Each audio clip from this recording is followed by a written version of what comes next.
y que siempre estemos confiando que Él está al cuidado de cada uno de nosotros. Me gozo de ver a mi hermana Carla desde Inglaterra con su hijo, Carla Ruano. Dios la bendiga, mi hermana, bienvenida. Y no sé si hay alguien más que nos visita por primera vez. Gloria a Dios. Bienvenida, mi hermana, nos gozamos grandemente que esté con nosotros. Gloria a Dios, qué bueno, qué bueno. Bueno, no podemos dar la bienvenida como quisiéramos a aquellos que se conectan, porque probablemente haya gente nueva también que se conecta, pero les damos la más cordial bienvenida a aquellos que no tienen la oportunidad de venir presencialmente, pero sí se pueden conectar. Yo no sé si usted se anima a venirse a los lugares de aquí adelante, ya que están vacíos, así está más cerca. Aquellos que se quieran acercar, hoy pueden hacerlo ya que hay espacio. Gloria a Dios. Acompáñenme a leer Colosenses, capítulo número 1 y verso número 27. Cuando lo tenga me dice amén. Gloria a Dios. Y no sé si se anima a ponerse de pie hoy y lo leemos juntos. Póngase de pie, tenga ahí su Biblia abierta y vamos a tratar de ir más o menos en el mismo ritmo para leer juntos el capítulo 1 de Colosenses y el verso número 27. ¿Están listos? Hagámoslo en voz alta. Dice: a quienes Dios quiso dar a conocer cuáles son las riquezas de la gloria de este misterio entre los gentiles, que es Cristo en vosotros, la esperanza de gloria. ¿Le puede dar un fuerte aplauso al Señor ahora otra vez? Cristo en nosotros es la esperanza de gloria. Vamos a orar. Padre, gracias por estar aquí en tu casa. Gracias, Señor, porque tú has sido bueno con cada uno de nosotros. Tú eres fiel aunque nosotros no seamos fieles. Tú eres, Señor, el que nos llena de tu amor aunque nosotros no seamos merecedores. Pero en Cristo tú nos has hecho merecedores. Gracias, Señor, por lo que estás haciendo en nuestra hermana Evelyn de Quiroa, que todavía se encuentra en el hospital, pero tú, Señor, estás operando de una manera especial. Permite que pronto pueda salir, Señor, y que su salud esté completamente restablecida. Tú puedes seguir haciendo milagros. Oramos por todos los que están enfermos, Señor, tú conoces sus nombres. Te pedimos que tú llenes sus corazones, sus almas de esperanza, y que tu mano de sanidad, Señor, actúe sobre cada uno de ellos. Mira, Señor, las necesidades de tu pueblo, que en este momento al levantar sus manos también ponen delante de ti sus necesidades, y te suplicamos, Señor, que seas propicio a ellas por los méritos de nuestro Señor Jesucristo. Danos tu bendita palabra, danos de tu gracia, Señor, danos de tu revelación. Permite que el Espíritu Santo en nosotros dé testimonio, Señor, a nuestro espíritu sobre tus verdades, y éstas produzcan fe en nosotros para perseverar y permanecer en ti. En el nombre de Jesús te damos gracias. Amén y amén. Puede tomar su lugar, amado hermano. Hace unos cuantos años, creo que empecé una serie de temas sobre la epístola a los Colosenses. Tal vez algunos de ustedes recordarán algunas cosas, pero cuando el tiempo pasa y nosotros dejamos de leer la palabra, especialmente en alguna porción de la Escritura, pareciera que vamos olvidando las verdades que el Señor quiere dejar plasmadas en nuestros corazones. Y es interesante cómo el Señor usa al apóstol Pablo para enviar cartas. Se les llama epístolas. Pero estas cartas que iban dirigidas a las iglesias que estaban siendo establecidas, algunas por el apóstol Pablo y otra como la de Colosas, que es muy llamativo, que usted puede notar que no fue el apóstol Pablo el que estableció la iglesia de Colosas. De hecho, no los conocía, no lo conocían a él personalmente, pero sí a través de Epafras, quien, según el verso 7, si usted me acompaña y leemos, dice: tal como lo aprendisteis de Epafras, nuestro amado consiervo, quien es fiel servidor de Cristo de parte nuestra. Entonces se cree que fue Epafras el que, siendo de Colosas, oyó del Evangelio, recibió al Señor, y él transmitió a otros de los que vivían en esta aldea, que tiempo atrás había sido una ciudad grande. Pero es interesante que algunos creen que Colosas era la iglesia menos importante entre aquellas iglesias a las que el apóstol Pablo les había escrito. Lo cierto es que la manera como Dios movió al apóstol Pablo a escribir cartas, que no solamente eran leídas en la iglesia de Colosas, sino que da instrucciones que lo que le mandó a ellos lo lean también en la iglesia de la Odisea y en las demás iglesias que se estaban estableciendo, porque indudablemente era la revelación que Dios le había dado para que la iglesia, esas pequeñas comunidades, esas pequeñas congregaciones pudieran desarrollarse.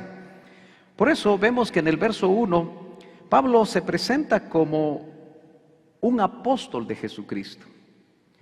Note que el apóstol Pablo en otras ocasiones dice: Pablo, siervo de Jesucristo, llamado a ser apóstol, como se introduce en la epístola a los Romanos. Pero aquí dice: Pablo, apóstol de Jesucristo, pero no por la voluntad de los hombres. Hoy hay muchos apóstoles por la voluntad de los hombres, ¿no es cierto? Y nosotros hoy más que nunca necesitamos discernir esos ministerios para tener cuidado de eso. Y dice: y el hermano Timoteo. Usted sabe que Timoteo era un joven que el apóstol Pablo había encontrado en algún lugar donde él desarrolló, me parece, su primer viaje misionero. Y aunque era hijo de un griego, y eso nos da a entender que no era convertido, sí tenía una madre y una abuela, Loida y Eunice, que le habían transmitido la fe. Y el apóstol Pablo, a través del discipulado que ya tiene después con él más cercano, le llama verdadero hijo en la fe. ¿Le gustaría a usted que el Señor le llamara de esa manera? Verdadero hijo en la fe. Gloria a Dios. Entonces, notamos nosotros que el apóstol Pablo se introduce como normalmente lo hacen las cartas, estableciendo el destinatario, como cuando usted escribía una carta. Yo creo que ahora ya no se escriben cartas, ¿verdad? Ni en el correo electrónico creo que se escriben cartas. Ahora todo es el chat, todo es el WhatsApp. Pero los que de alguna manera tenemos ya unos cuantos años, nos enseñaron en la escuela a escribir cartas, ¿verdad? Y había un destinatario, señor tal y tal, el puesto y luego el cuerpo de la carta, la despedida. Obviamente las cartas que el Señor inspiró por medio del Espíritu Santo a las iglesias tenían muchos más contenidos, y obviamente aquellos que estudian y separan estas cartas y las bosquejan, es algo maravilloso cómo tienen la facilidad de poder hacerlo, y esos bosquejos muchas veces nos ayudan a nosotros a entender un poco más. Sin embargo, es el Espíritu Santo el que va sacando aquello que considera que es necesario. Usted se dio cuenta que yo leí el verso 27, Cristo en vosotros, la esperanza de gloria. Probablemente hoy no pueda desarrollar todo eso porque está hasta en el verso 27, porque antes el apóstol Pablo dice muchas cosas importantes para la iglesia del Señor, aún del siglo XXI. Aquí cerca de la San Juan y la Roosevelt, en la calle Mateo Flores o Doroteo Guamuch, donde está la iglesia de Cristo Betel. Esa palabra todavía casi después de 2000 años sigue estando vigente para todos nosotros. Dele un fuerte aplauso al Señor.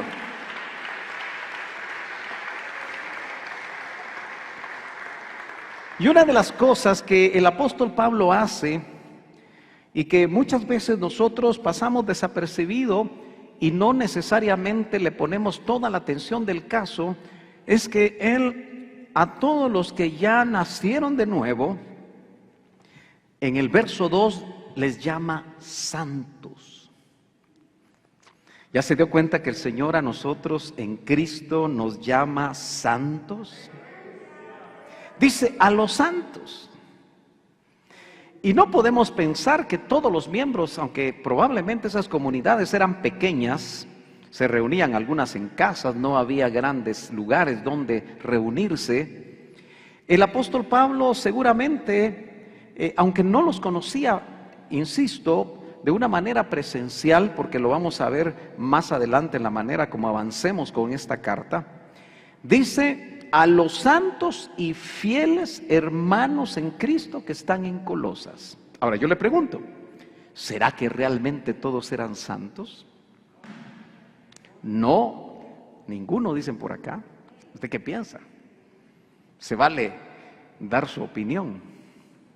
Pero tenemos que entender que cuando el apóstol Pablo de parte del Espíritu Santo dice a los santos, es porque el Señor en Cristo ya nos mira a todos nosotros terminados, completos, con el trabajo del Señor hecho completamente en nosotros, porque para eso pagó el precio en la cruz del Calvario. Por eso dice la palabra en otra porción que el que empezó la buena obra, y esa empezó cuando usted recibió al Señor, la va a completar. Amén. Esa es la garantía que nosotros tenemos.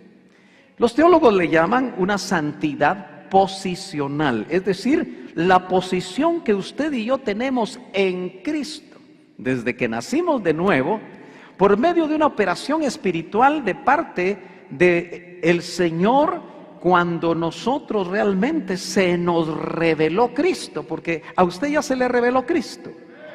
¿O solo sabe que hay un Cristo que murió en una cruz del Calvario como conocimiento? ¿O ya se le reveló que Él es el Hijo de Dios, que bajó a la tierra, se vistió de hombre, murió en la cruz del Calvario, derramó hasta la última gota de su sangre, porque nos amó primero? Aleluya, eso es revelado. Usted sabe que hay muchos que, llamándose cristianos, no se les ha revelado. Y muchas veces una vez al año, en una semana, con sus hombros y con un gran sufrimiento, cargando una enorme anda, llevan a un Cristo muerto, ¿cierto? Pero a nosotros se nos ha revelado un Cristo que ciertamente murió, pero al tercer día resucitó. Y cuando resucitó, hermanos amados, tenemos también la garantía que el Padre recibió agradablemente ese sacrificio perfecto por cada uno de nosotros.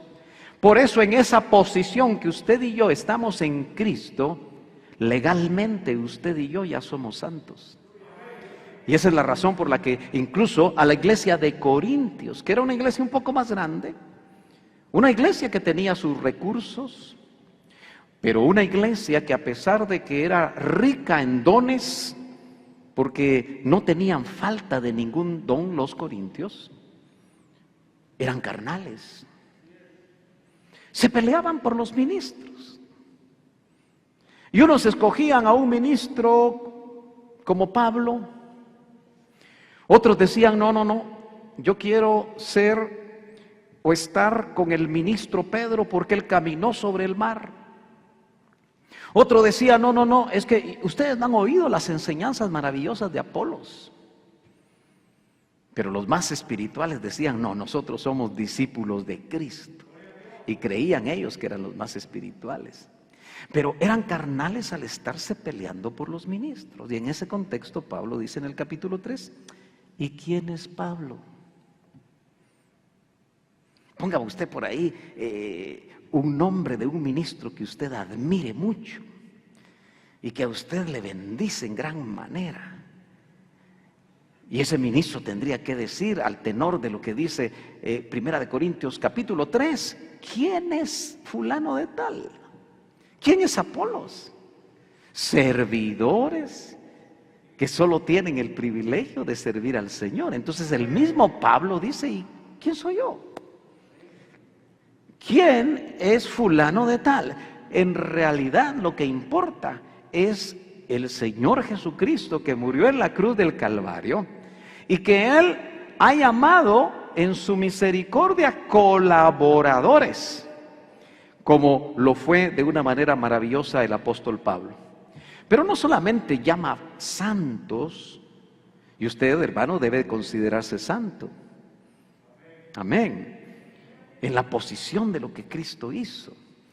Pero también los estudiosos tratan de explicarnos en palabras un poco, tal vez complicadas en algún momento, pero también tratan de ver cómo se puede explicar más sencillo que existe también no solo una santidad posicional por lo que Cristo es en la cruz del Calvario, que todos podemos tener ya por la fe, sino que también hay una santidad experimental donde cada día usted y yo nos apartamos para el Señor. Dice amén. Se apartó. Usted tiene testimonio que esta noche, o mejor dicho este día, usted se apartó para el Señor en algo que no le iba a agradar a Él. Todos estamos conscientes de la batalla a veces que hay en nuestra propia mente, ¿no es cierto? Y santo es apartado. Pero también les dice fieles. Y la fidelidad, hermano amado, puede ser una virtud en peligro de extinción. Sin embargo, Él también les llama fieles hermanos en Cristo Jesús. ¿Usted se puede ubicar como un hombre fiel delante del Señor? ¿Se puede ubicar como una esposa fiel en Cristo, como un hijo fiel en Cristo? Es así como el Señor, a través del Espíritu Santo, con la pluma de aquel que le escribía a Pablo, porque parece que muchas veces solamente dictaba, lo saluda también diciendo, gracia a vosotros. ¿Quién me puede repetir la definición que todos conocemos de lo que es gracia? Porque dice que por gracia sois salvos. A ver, alguien que fuerte me pueda decir esta noche una definición que todos conocemos, yo creo que usted también la conoce, de lo que es gracia. Favor inmerecido. Yo creo que entendemos muy bien cuando nos hacen un favor y no lo merecemos, ¿verdad? Y obviamente delante del Señor no podíamos merecer absolutamente nada. Por eso en la vida del cristiano todo es por gracia. Si nosotros logramos entender que si usted toca un instrumento es por gracia de Dios, no porque sea muy inteligente ni tenga una destreza y sepa manejar los ritmos. Esos pueden ser dones naturales, pero en el contexto cristiano es por gracia. Por gracia, si usted tiene un esposo, eso es gracia de Dios. Yo creía que las hermanas iban a decir amén.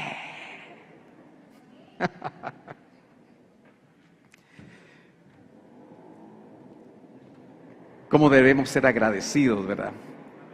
Probemos con los esposos. ¿Ustedes están seguros que tienen una esposa por la gracia de Dios?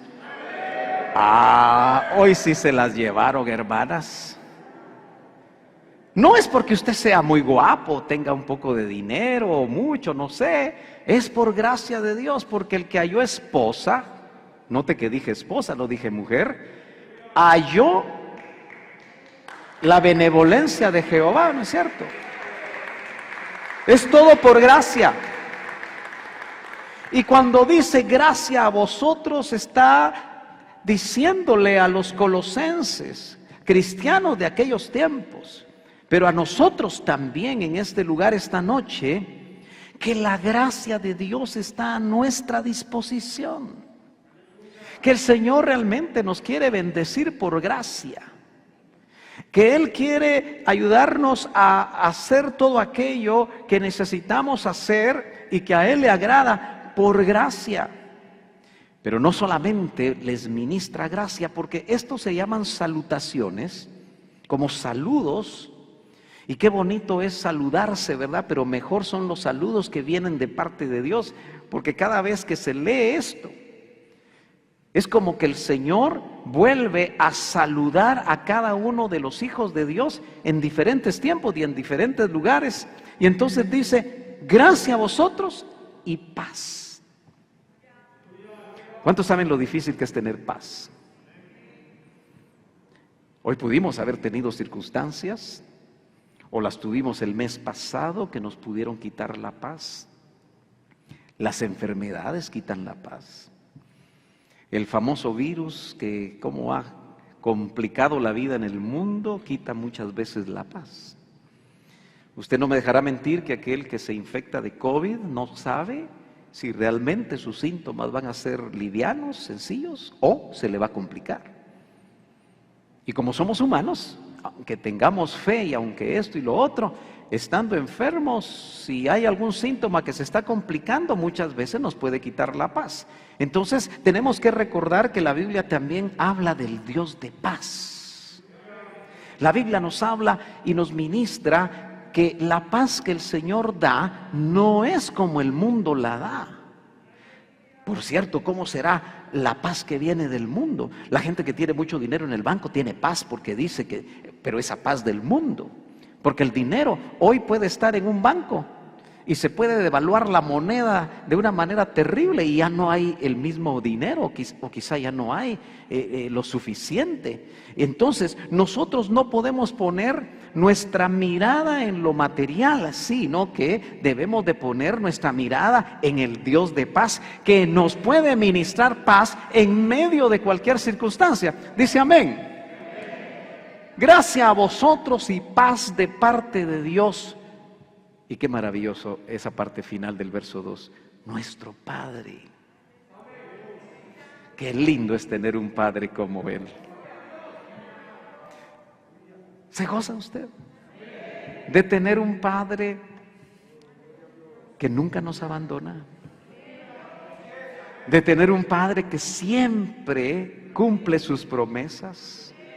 ¿Cuántos de nosotros quizá tuvimos en algún momento la experiencia de que nuestro Padre terrenal nos ofreció algo que nunca nos dio?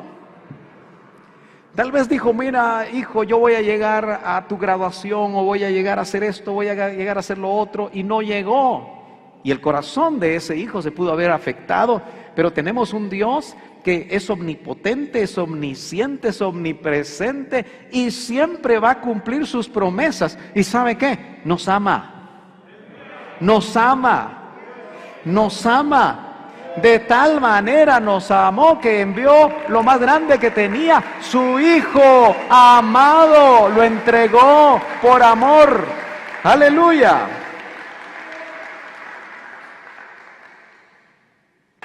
Usted va a darse cuenta cómo en este capítulo, verso tras verso, el apóstol Pablo tiene en mente lo que Epafras, al visitarlo en Roma, porque él estaba preso en Roma. Esta epístola o carta a los Colosenses forma parte de un grupo de epístolas o cartas que se escribieron cuando Pablo estaba preso en Roma, casi al final de su vida.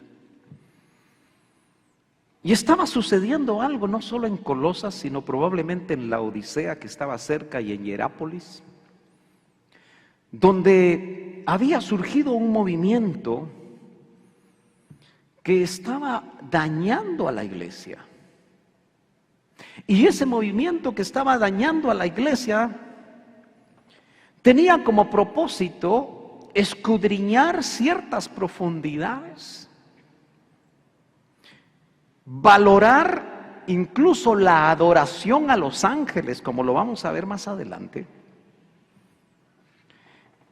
en desmedro de la posición de Cristo en la vida de la iglesia. De tal manera que muchos coinciden que esta epístola a los colosenses, esta carta a los colosenses tiene como propósito y contiene versos tan maravillosos y de verdades tan grandes acerca de Cristo. Los teólogos le llaman una maravillosa cristología, porque se refiere a Cristo. ¿Y no cree usted que nosotros los cristianos cada vez más tenemos que conocer más a Cristo?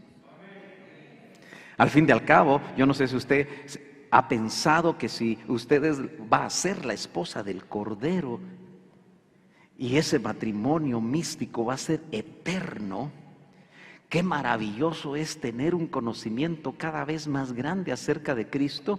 Y le repito que el que conoce más, ama más. Por eso el Espíritu Santo guió al apóstol Pablo para tratar de fortalecer a estos primeros cristianos en Colosas. Y Epafras lo visita precisamente en Roma y él escribe. Así que con eso en mente usted tiene que darse cuenta que Pablo va a tratar de hacer que los colosenses conozcan todo lo que por espíritu pudieran conocer acerca de Cristo. ¿Quién es realmente Cristo? Muchas veces cuando nosotros entramos en un cántico nuevo, al minuto se termina el hablar de Cristo, porque tenemos poco conocimiento de Cristo. Pero nosotros deberíamos de estar adorando y exaltando el nombre del Señor a través del conocimiento que tenemos de quién es Él, porque Él es nuestro amado, pero es también muchas cosas más. Entonces el apóstol Pablo dice en el verso 3, damos gracias a Dios el Padre de nuestro Señor Jesucristo, orando siempre por vosotros. La única manera que podía el apóstol Pablo hacer algo por los de Colosas, estando preso en Roma y sin haberlos conocido antes, era orar por ellos. Qué importante está siendo la oración en esta etapa final de la iglesia, ¿no cree? Muchos de nosotros quizá no hemos hecho bien la cuenta de cómo orábamos antes de la pandemia. Usted tal vez ya hizo números. Tal vez antes de la pandemia solo se echaba usted los telegramas antes de cada comida, si es que se acordaba, ¿verdad? Microsegundos para decir, Señor, gracias por los alimentos, amén, y adentro, ¿verdad? Pero el Señor en estos 2 años nos ha enseñado a orar más, con más periodicidad, con más constancia. Pero también usted se ha dado cuenta que nos ha dado motivos por los cuales orar, ¿no es cierto? Y entonces cada noche, aunque no todos, pero hay un bonito grupo de hermanos que cada noche de 9 a 9:30 estamos orando. Silencio en la sala. Aunque sea por cuento hubiera dicho amén, hombre. Ya se dio color usted. Pero también cada sábado hay 3 horas para venir a orar. Tal vez no puede orar usted las 3 horas, pero venga un rato a orar.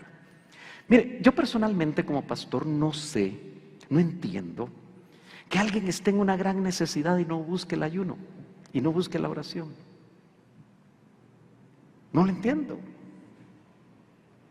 Pero el apóstol Pablo estaba preso, pero no tenía tiempo para sentirse mal ni triste, sino que por el contrario, ¿se acuerda usted que cuando escribe a los filipenses les dice en el capítulo 4, Filipenses, regocijaos? Y yo creo que esa palabra regocijo, siempre uno se queda corto, ¿verdad? Regocijaos en el Señor. Otra vez os digo, regocijaos. Y no podemos estar con una cara toda mustia, toda seria, para decir que estamos regocijados. Qué interesante sería tener aquí una grúa, una pequeña grúa con una cámara que se deslizara a todo lo ancho y tal vez a todo lo largo del templo, una camarita que pudiera captar nuestros rostros cuando alabamos usted. Y la viéramos después juntos aquí todos para ver cómo algunos dicen, alabaré, alabaré, alabaré. Todo serio, hermano.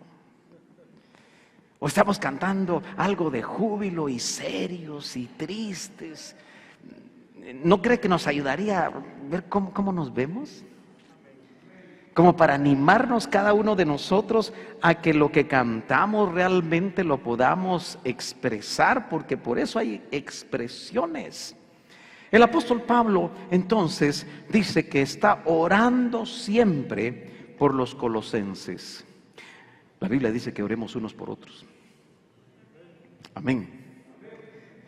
Y cada vez que ¿cuántos están familiarizados con la lista de peticiones, hermano? Que me diga una petición en este momento que se colocan ahí en el chat de la iglesia. Una petición que usted tenga fresca.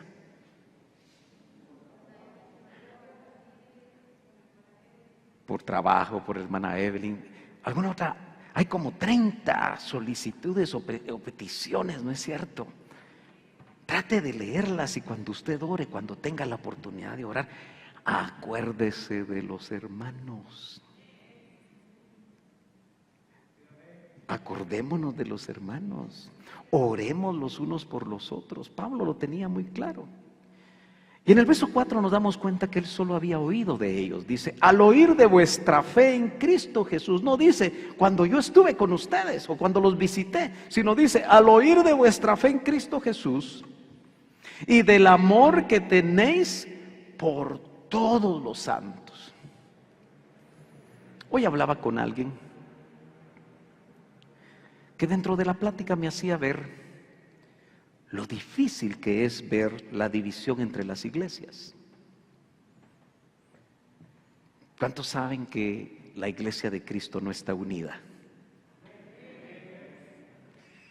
Unos jalan por un lado, otros jalan por otro, otros podemos jalar por otro. Y obviamente tenemos que aceptar que la iglesia cristiana evangélica como la conocemos, quizás sea la que más se ha segmentado. Y eso en determinado momento causa dolor en el corazón para algunos, y ojalá que para todos causara dolor. Y eso me hacía recordar a mí lo que una vez mi pastor dijo en cuanto a definir lo que es la unidad del Espíritu, que yo se lo he comentado a usted, tal vez no lo ha oído últimamente, y la unidad de la fe. La razón por la que todavía la iglesia del Señor no está unida es porque sencillamente no hay unidad de la fe. Unos creen de una manera, otros creen de otra manera, otros creen de otra manera, y todos pretendemos que la Biblia, la palabra de Dios, es nuestra base en cuanto a lo que creemos, pero al final no nos ponemos de acuerdo. Algunos dicen que hay que bautizar de esta manera, otros dicen que hay que bautizar de otra manera, otros dicen que hay que tomar la cena así, otros dicen que hay que tomar la así, etcétera, etcétera. Pero lo que le oía al hermano Otto fue lo siguiente: la unidad del Espíritu es primero, dijo él. Me gustó mucho eso. Y después la unidad de la fe. Entonces, ¿cómo definió la unidad del Espíritu? De una manera muy sencilla, que a mí me bendijo mucho, por eso se me quedó en mi corazón. La unidad del Espíritu es: te amo a otro hermano, aunque no crea igual que yo. Te amo aunque no creamos lo mismo. ¿Aló? No estoy hablando de herejías, no estoy hablando de sectas falsas, estoy hablando de aquellos que, habiendo entregado su vida al Señor, no creemos igual, pero debemos amarnos. ¿O no? No lo veo muy convencido. Esa es la unidad del Espíritu. Te amo aunque no creamos lo mismo. Y eso es primero. Porque la unidad de la fe va a ser cuando todos creamos lo mismo. Y personalmente creo que eso va a suceder cuando el Señor vuelva. Él va a ser el único que va a poner la unidad de la fe. Y donde todos los que creíamos que esto era así, esto era así, esto era así, ahora el Señor va a decir, esto es así. Y nosotros solo vamos a decir, amén. Por eso me gusta mucho que nosotros seamos buscadores de la verdad de Dios y no la verdad nuestra. Se dice fácil, pero no es fácil. Siempre buscamos nuestra propia verdad. Siempre tratamos de ver de qué manera enseñamos la Biblia como nosotros creemos que es, pero debemos de aprender a que en tu luz, la luz del Señor, veremos su luz. Veremos la verdad, estaremos convencidos de la verdad. Por eso Él dice, al oír de vuestra fe en Cristo Jesús y del amor que tenéis por todos los santos. Claro, en esas iglesias, al principio de la iglesia, había más unidad. Sin embargo, usted sabe que los colosenses, como les digo, los estaban confundiendo. A los gálatas prácticamente los confundieron. ¿Se acuerda cuando Pablo dice, oh gálatas insensatos, ¿quién os fascinó? Que habiendo empezado por el Espíritu, ahora están terminando en la carne. Y usted sabe que en el original tiene más fuerza esa palabra, pero no la quiero repetir, aunque hay una versión que sí logra captar completamente. Oh Gálatas, duro, ¿no? ¿No es cierto? Pero el apóstol Pablo estaba lleno del celo de Dios, por la verdad de Dios.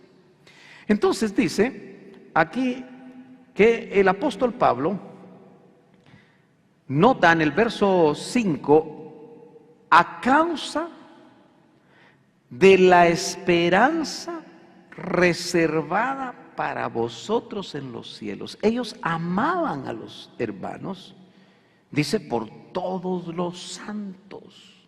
Ya dijimos que se está refiriendo a los hermanos que en la posición en Cristo son santos. Pero no tenían problemas en amarse. Hoy tenemos que ser muy sinceros. ¿Le cuesta a usted amar a algún hermano de la iglesia local? ¿Aló? ¿O usted los ama a todos?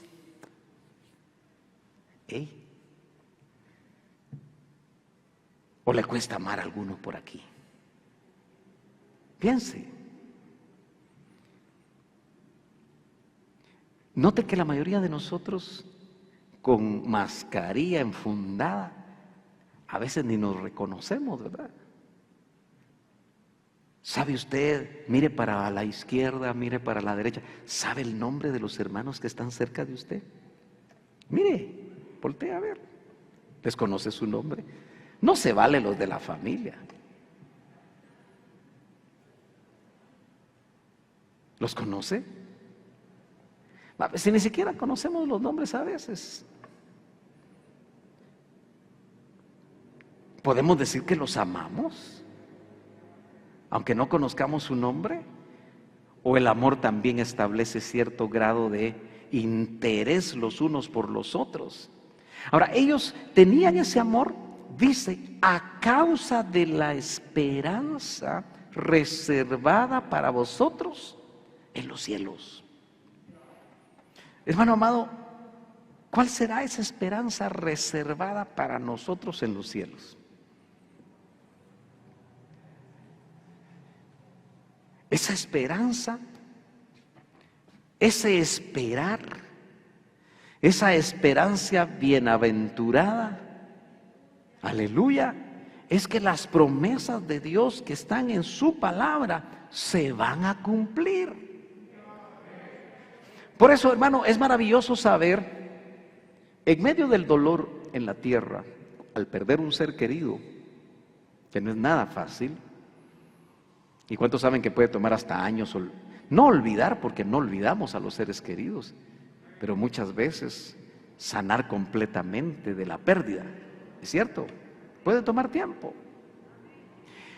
Pero como tenemos la esperanza reservada en los cielos que los vamos a volver a ver,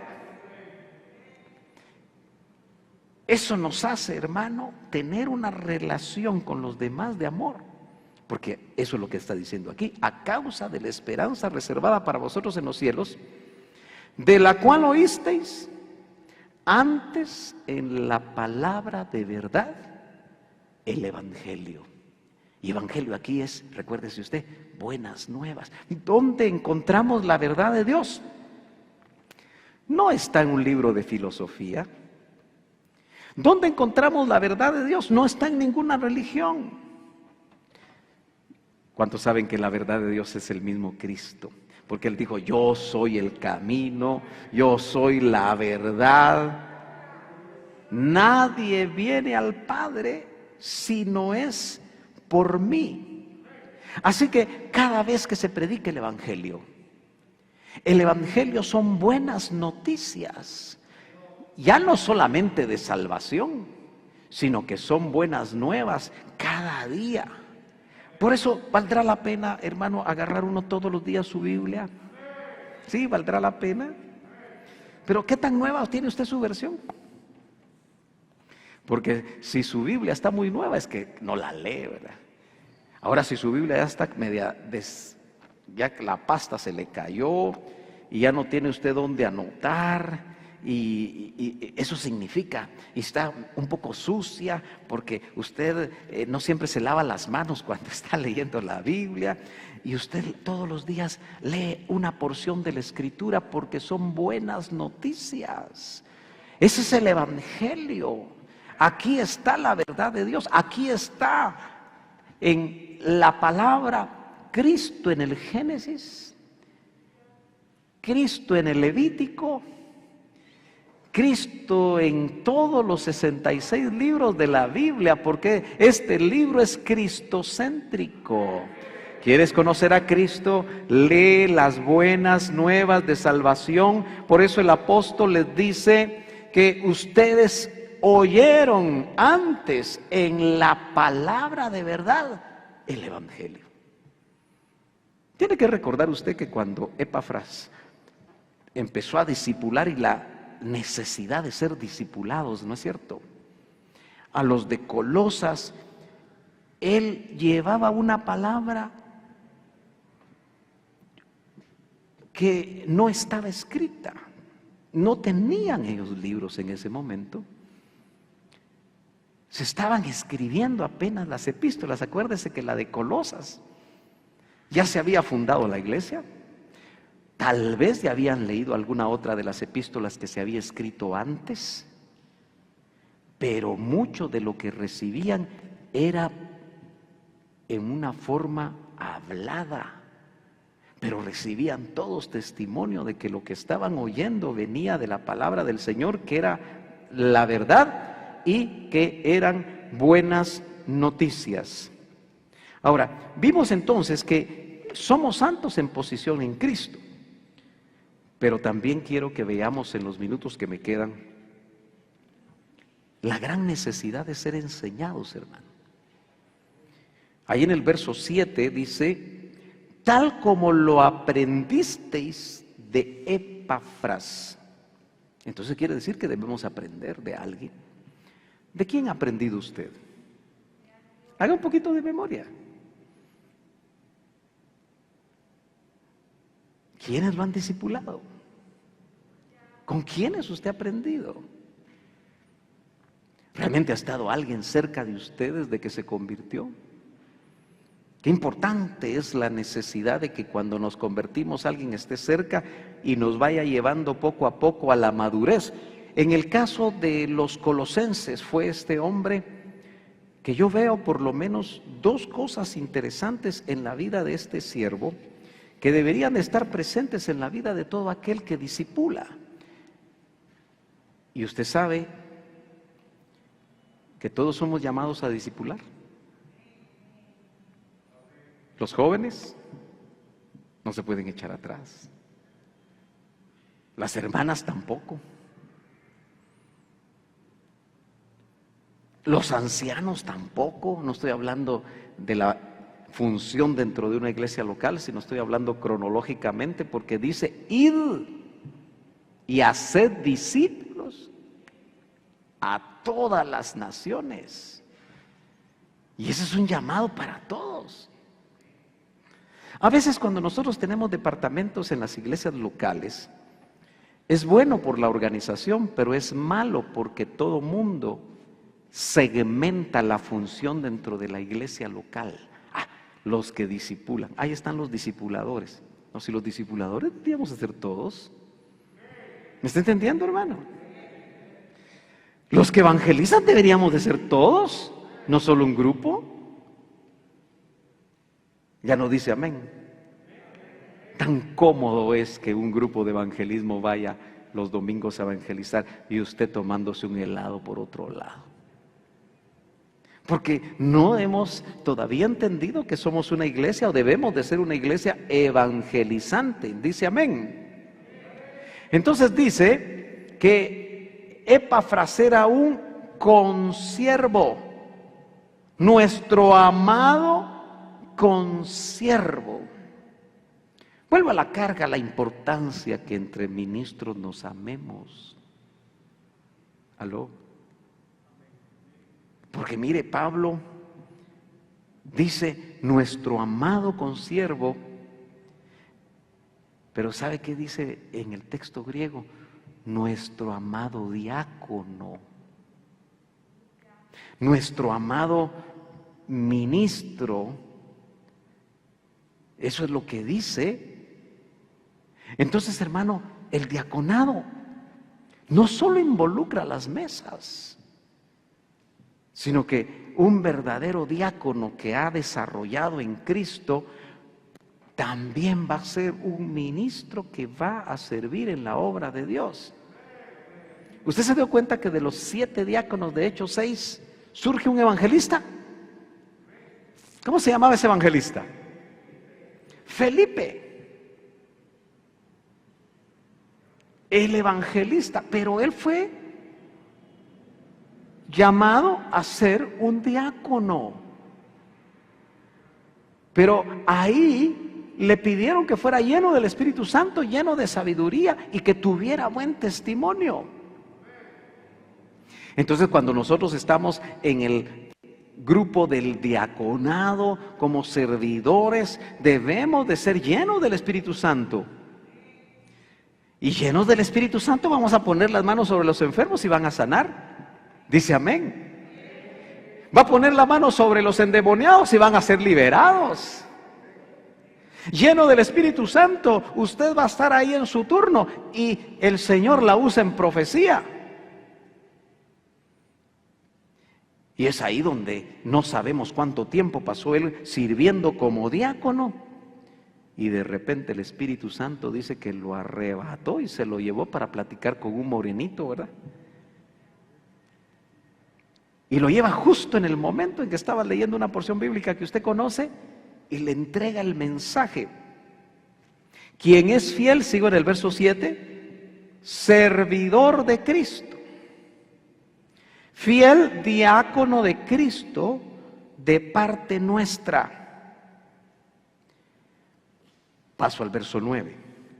Por eso, o por esta razón, también nosotros, desde el día que lo supimos, no hemos cesado de orar por vosotros y de rogar que seáis llenos del conocimiento de su voluntad.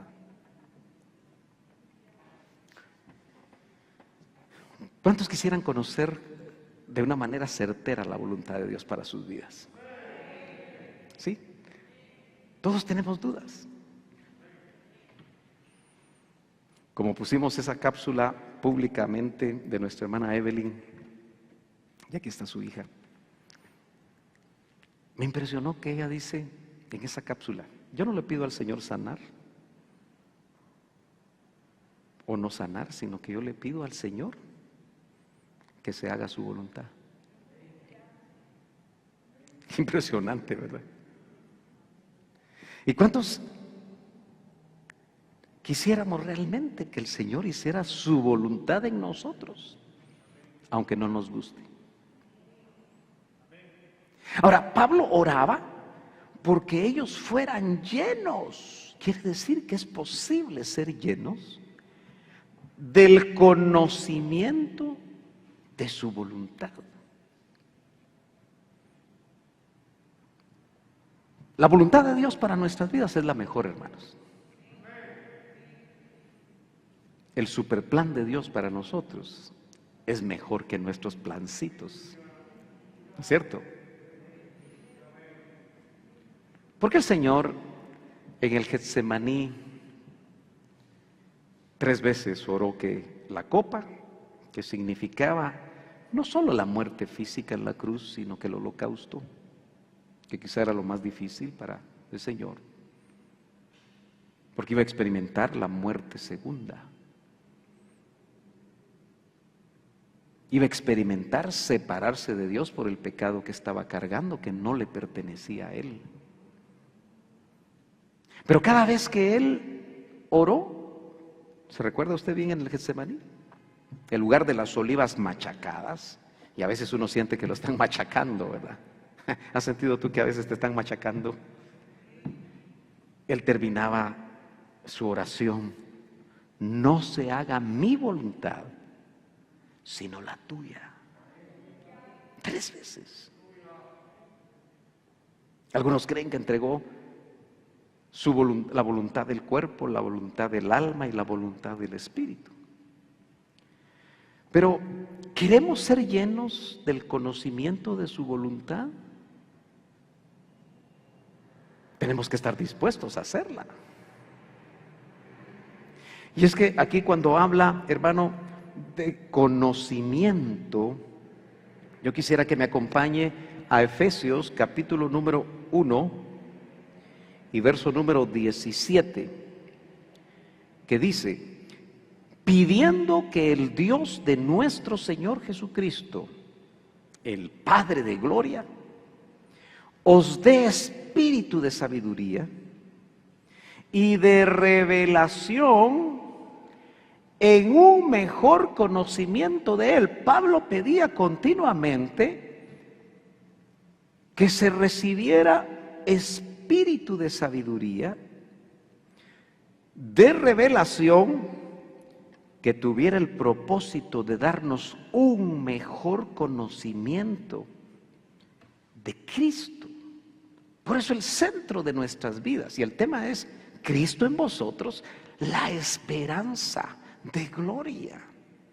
Nosotros, hermano amado, ojalá que el Señor no me dé a mí la gracia para poder transmitirle a usted el mensaje de esta carta, que tiene como propósito que nosotros, como le dije al principio, ampliemos el conocimiento, pero no intelectual, sino que siendo llenos de espíritu de sabiduría y de revelación, obtengamos un mejor conocimiento de Él.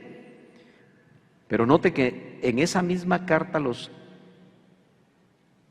de Éfeso, en el capítulo 4 y verso 13, se indica para qué hay 5 ministerios. 5 es número de gracia. Y si los ministerios entendiéramos otra vez que cualquier ministerio al que hemos sido llamados ha sido por gracia, aprenderíamos a ser más humildes, ¿no es cierto? Aprenderíamos que todo lo que hacemos es solo por la gracia de Dios, no porque seamos muy inteligentes o tengamos una preparación especial. Entonces, dentro de ese contexto dice: hasta que todos lleguemos a la unidad de la fe. Ese es el trabajo de los 5 ministerios. Y del conocimiento pleno del Hijo de Dios. Entonces, como pastor de esta congregación local, ¿cuál es mi tarea? Que usted sea lleno del conocimiento de Dios. Pero ¿querrá usted ser lleno del conocimiento de Dios? ¿O no? A fin de capacitar a los santos para la obra del ministerio, para la edificación del cuerpo de Cristo, hasta que todos lleguemos a la unidad de la fe. La iglesia va a llegar a la unidad de la fe. Me refiero a la iglesia novia, a la iglesia que va a ser esposa del Cordero. y del conocimiento pleno del Hijo de Dios. Por eso yo creo que el Señor está acelerando esta carrera. Usted siente a veces que va corriendo, que lo llevan empujadito, o siente que todavía va caminando. Qué maravilloso cuando cantamos que el cojo, fíjese que no cantamos en ese canto, el cojo caminará, sino cantamos, el cojo saltará. De una vez, no solo camina, sino que va a saltar. Aleluya. La boca de los mudos, ¿qué dice? Siempre un paso adelante. Entonces aquí nos damos cuenta nosotros que el propósito de ese conocimiento, fíjese que qué interesante, porque en los tiempos en los que se escribió estas epístolas, la gnosis, G-N-O-S-I-S, gnosis, con G de gato, que se traduce conocimiento, era un movimiento de donde salen los gnósticos. ¿Ha oído de eso? ¿Sabe usted que hay gnósticos todavía en estos tiempos? De repente por ahí se encuentra usted un rótulo que habla de gnosis en pleno siglo XXI. Y más de lo que usted se imagina, hay gente siguiendo esos movimientos que es un conocimiento mezclado de muchas culturas, incluso muy antiguas. Y Pablo, que sabía que el énfasis de estas personas en esos tiempos donde la iglesia estaba naciendo, querían tener conocimientos especiales, cuando habla del pleno conocimiento del Hijo de Dios, usa la palabra griega epignosis, tratando de decir que lo que realmente vale la pena en contraste con el conocimiento que estos querían buscar era la epignosis, es decir, el pleno conocimiento de Cristo. Porque después nos va a mostrar cómo Cristo es superior a todo, incluso a los ángeles, por supuesto. Y acuérdese que los estaban enseñando a adorar ángeles. Aquí en Guatemala surgió un avivamiento muy fuerte en una congregación hace unos 40 o 50 años. Un avivamiento tremendo, pero que terminó en adoración a ángeles. Qué fácilmente nos podemos desviar nosotros si no tenemos el pleno conocimiento de Dios. Dice amén. A mí me quedan 5 minutos, pero ya vamos a terminar y vamos a ministrar. Si volvemos al pasaje de Colosenses capítulo 1 y estábamos viendo el verso 9, ahí cerramos. Dice, no hemos cesado de orar por vosotros. Mire por qué hay que orar por los hermanos. Y de rogar, como que la oración después pasa al ruego, que seáis llenos de la epignosis de su voluntad en toda sabiduría. ¿Lo nota? Y comprensión espiritual. Yo sé que a veces aquí tocamos temas un poquito difíciles de entender, ¿no es cierto? Pero ¿cuántos están orando para que el Señor traiga inteligencia espiritual? ¿Está orando usted por inteligencia espiritual? Podemos orar por eso. Podemos orar por sabiduría para que al final, dice el verso 10, que todo esto no tiene el propósito de ser cabezones y de conocer más, sino que hay que llevarlo a la práctica. Todo lo que se te revela, todo lo que se te enseña y el Espíritu Santo te da testimonio, es con el propósito para que andéis como es digno del Señor, agradándole en todo, así como Enoc, que caminó 300 años con Dios y le agradó al Señor, y por eso el Señor se lo llevó. Dando fruto en toda buena obra y creciendo en el conocimiento de Dios. Hermano, ¿usted se ha dado cuenta que hay árboles frutales que aunque no estén muy grandes, empiezan a dar fruto? ¿Sí? ¿Se ha dado cuenta que ahora hasta enseñan cómo sembrar arbolitos frutales en una maceta cuando no hay mucho espacio? Y ahí hay un naranjalito chiquitito, así más o menos, y con sus naranjitas. ¿Los ha visto usted? Entonces quiere decir que cuando el salmista dice que el justo será como árbol plantado junto a corrientes de agua, que da su fruto a su tiempo, está haciendo ver que nosotros, los que hemos sido hechos justos por el Señor, debemos de dar fruto en su tiempo. Pero lo cierto está que dice, dando fruto en toda buena obra, da fruto en este momento, y dice, y creciendo en un proceso continuo, porque los árboles frutales crecen, ¿no es cierto? Empiezan a dar frutos chiquitos, pero después están medianos y dan más fruto, tienen más follaje y más fruto.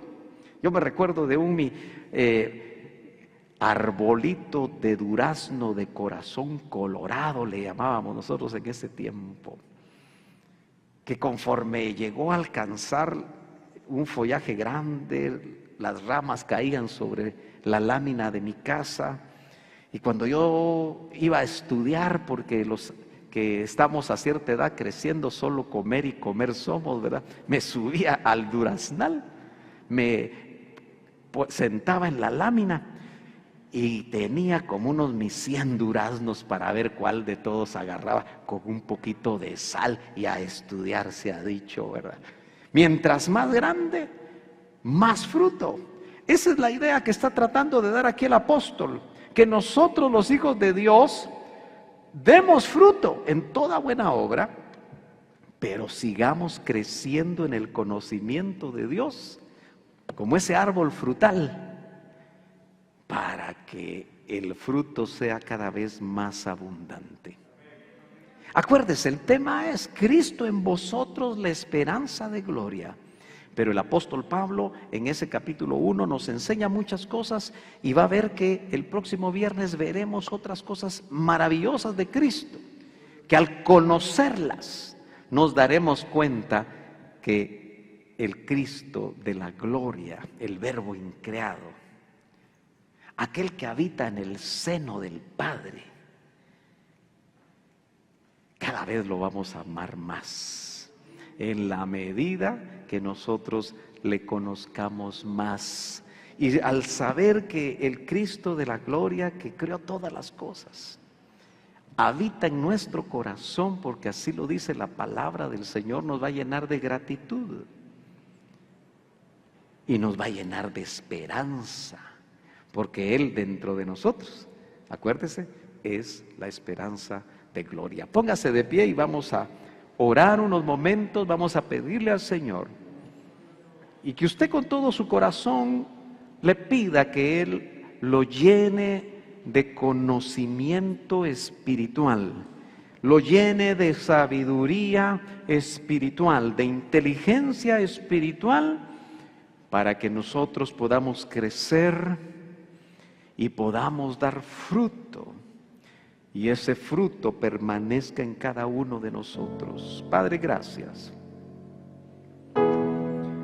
porque solo en base a tu sacrificio, levante bien sus manos, levante bien sus manos y oiga lo que vamos a trasladarle en el nombre del Señor. Con sus manos levantadas, dele gracias, porque usted, al igual que los de Colosas, al igual que los de Corintios, usted con sus manos levantadas puede decir: Señor, gracias, porque en ti yo soy santo. Dígaselo. Gracias, porque en ti, metido en ti, en Cristo, yo soy santo. Yo soy fiel. Porque si hoy se escribiera una carta a la iglesia de Betel, el saludo tuyo también sería a los santos y fieles que están en Betel. Que el saber, Señor, que lo que tú hiciste en la cruz, hoy delante de ti me hace santo, me llene de alegría, me llene de gozo, me llene de gratitud. Gracias, Señor, porque tú en el recorrido que llevo en la vida cristiana pusiste